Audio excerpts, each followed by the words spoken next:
This is the additional honors portion to the 3-4-3-9 test review. The left side was vocabulary. If it was false, we were to cross out this word and replace it with the statement to make it true. So if I look at 4 and 5, I can see that those are on opposite sides of the transversal between the lines. They're not corresponding angles. They are alternate interior angles. And there was kind of a word bank at the top. That was false. That's why we needed to change that. So according to some postulate or theorem, line R is going to be parallel to T if we know, if given to us, is that we have a pair of congruent angles. Well, first of all, 3 and 8 are both corresponding angles. They're in the lower right position. And when the angles come first, this is a converse statement. So we're using the converse.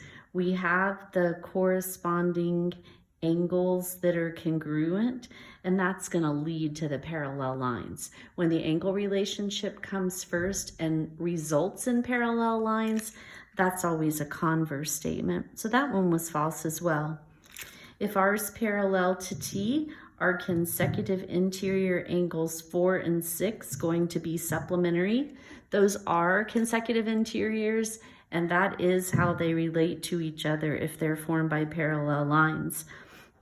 If line P is a transversal, then it intersects one or more lines in a plane, and that has to be 2 or more in order to have yourself a transversal. So that statement was false. All right, in number 5, we just have 2 choices to choose from. So in y equals mx plus b, what is m? Well, the m is how we move. It's the steepness of that line. It's going to be our slope. What kind of angles are located between or inside of the lines that are cut by a transversal? And those are going to be interior angles.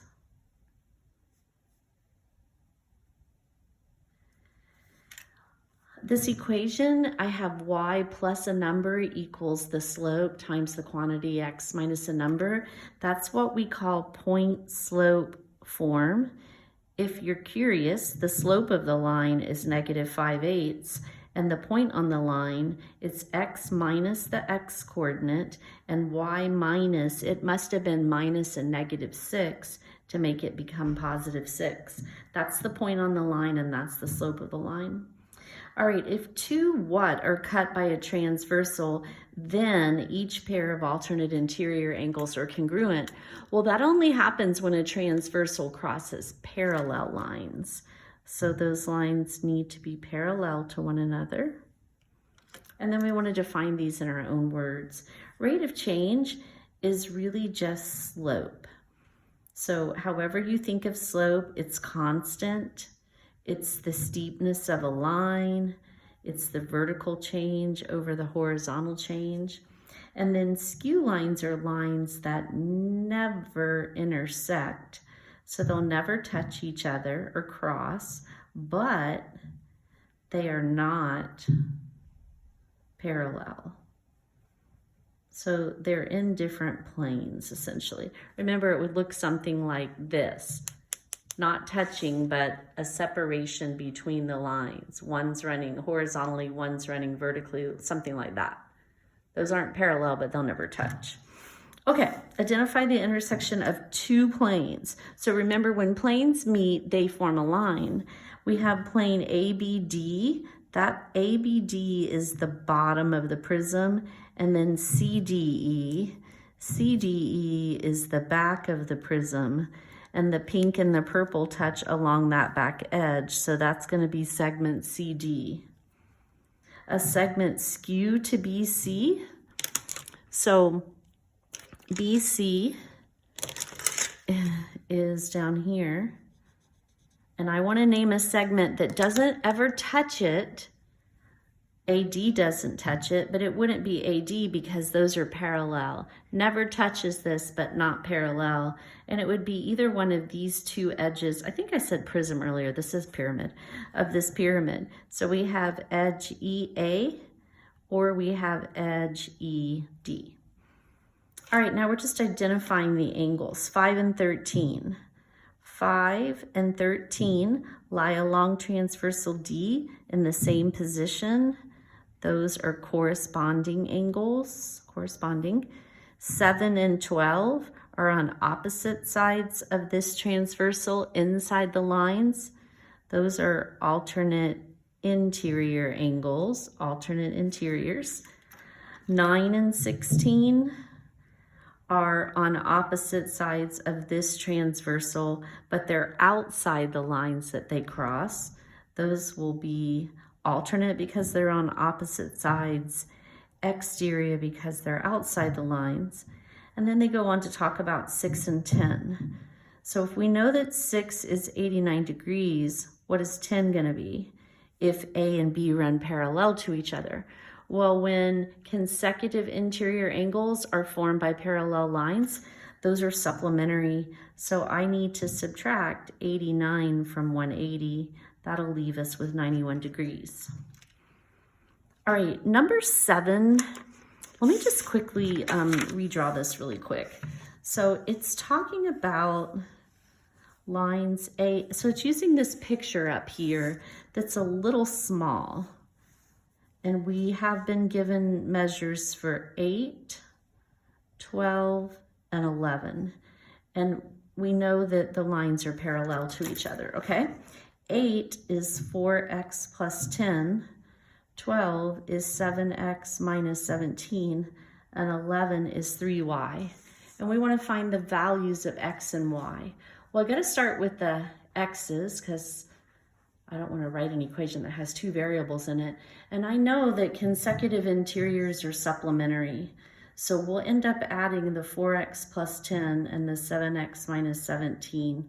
That's going to equal 180. Combine those, 11x minus 7 equals 180.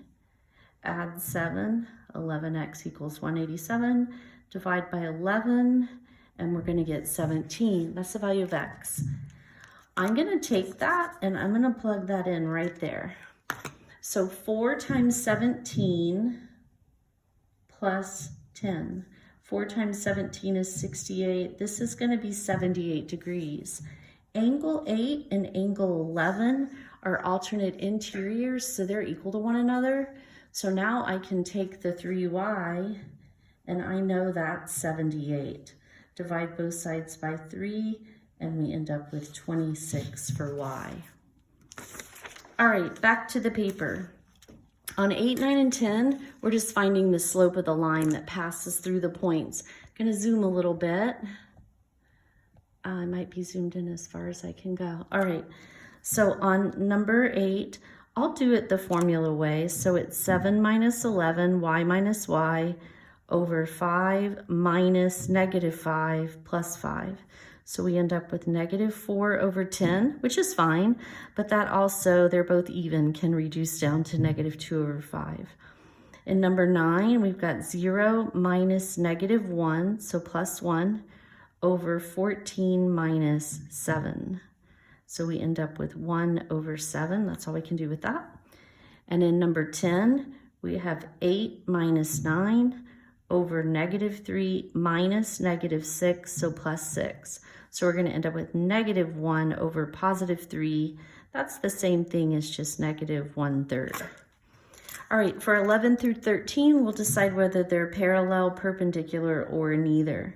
So we'll do BT, and then we'll turn around and do MV. All right, so for BT, we need to do 12 minus negative 4, so plus 4, over 5 minus 1. We're going to end up with 16 over 4, which is just equal to 4 over 1, or 4. I'm sorry, this is small. For the second one, we'll do 2 minus 3 over negative 4 minus negative 8 will become plus 8. So we end up with negative 1 over 4. So this slope was positive 4 over 1. This one is negative 1 over 4. They're opposite signs and reciprocals. Those are going to be perpendicular to each other. All right, in number 12, I'll find BT and MV. BT and MV. All right, so BT would be 17 minus -7, so plus 7, over 10 minus -5, or plus 5. So we end up with 24 over 15, which can be reduced. They're both divisible by 3. So 3 goes into that 8 times and 3 times. So I get positive 8/3. For the blue one, we have 6 minus -10, so 6 plus 10, over 5 minus -5, so 5 plus 5. So we end up with 16 over 10, which can also be reduced. Cut each of those in half, and you're going to end up with 8 over 5. All right, so we have 8 over, oh, I did that wrong over there, sorry. These were both divisible by 3. 3 goes into 15 5 times. So those are exactly the same, 8 over 5 and 8 over 5. So these will be parallel. All right, and then finally for 13, I eliminated 14. So let me just do this and we'll have a little more room to write. So the second y minus -5, the first y, and the second x, which is 5, minus the first x, 3. Okay, so we're doing BT here. We end up with positive 4 over 2, or 2 over 1. In order to do MV, the second y is 3, minus the first y, 6, over the second x, 4, minus a -2, so plus 2. So we end up with -3 over positive 6, or -1/2.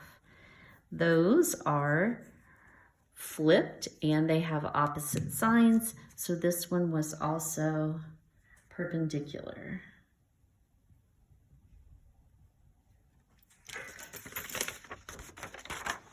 All right, see you for the test.